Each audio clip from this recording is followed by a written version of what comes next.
Thomas told Hope that he'll always love her, and she still ain't said back. I was waiting. I was like, okay, say it back. She gonna scoot over for a kiss. But hey, y'all, welcome back to another review of Life with Chester. This for the bottom middle for March 8th, 2024. Okay, so yeah, I was like, okay, say it back. Because anytime he gets to talking about it, and then according to the spoilers, and I just dropped that video, I don't know if this is gonna go up first or what. But according to the spoilers, she do supposed to tell her mama about Thomas' commitment and loyalty to her and all this other stuff. But I said, what about you? That's what we trying to figure out. How do you feel? You still ain't poured your heart out to this man or nothing. Then they say in the spoilers that Reed's supposed to be talking to Thomas on next week's episode and telling him to apply pressure when it comes to his relationship with Hope.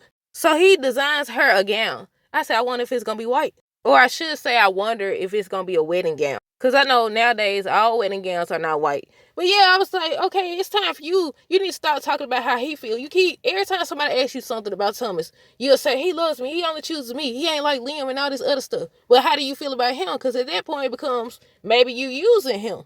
Yeah, since we started there, Hope and Thomas, they was just talking. They started out, they was talking about Steffi and Finn. And he was like, oh, Finn should understand and all that. And he shouldn't be basically, sad or grieving Sheila. And I be waiting on folks to say, on the show. I'm talking about on the show. I be waiting on them to say, okay, people didn't like you. And you done some questionable things as well. So if something happened to you, I would agree you or something like that. Nothing yet.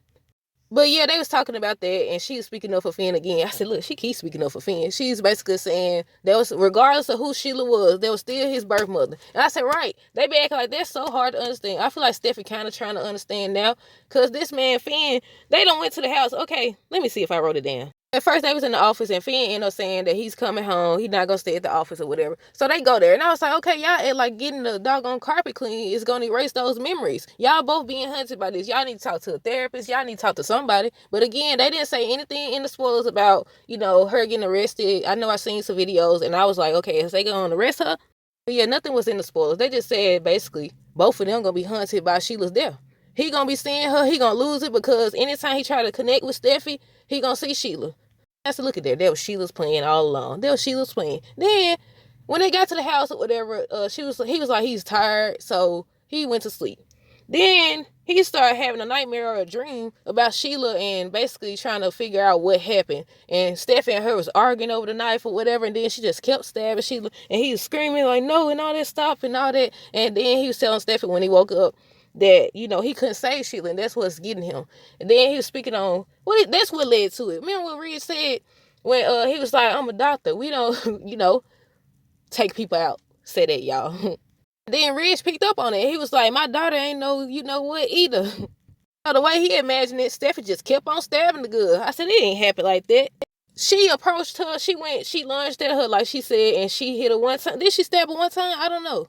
But yeah, all throughout the spoilers, they basically say how they struggling, both of them struggling. They struggling to reconnect. They struggling over Sheila's death. Hope and Thomas probably worried about Deacon and Steffi. Okay, so next we got, who we got? Zende now. So Luna says that she can't do this. She said, I'm not good. She was talking to Zende and her mom. I'm not good at this or whatever. So Poppy gonna interrupt her and stop her from telling. And I said, really? And then they all, basically Zende and Poppy was trying to tell her not to tell. They was like, that ain't gonna do no good. Poppy talking about she's scared Luna would lose RJ forever if she tells. And I said, I hope she tells. I was waiting. I was hoping today's episode, finally, it'll be over. No, it still went over. I said, don't they know by now, anytime you tell a lie, you got to tell several lies. Anytime you have a secret and more people start to find out, eventually the secret is going to come out. The person you tried to avoid telling is going to find out. And it's going to be worse because you could have told them. You took away their right to choose. To me, she run around acting like she did something wrong. And she listening to the people that got her in the situation in the first place. Why is she listening to them?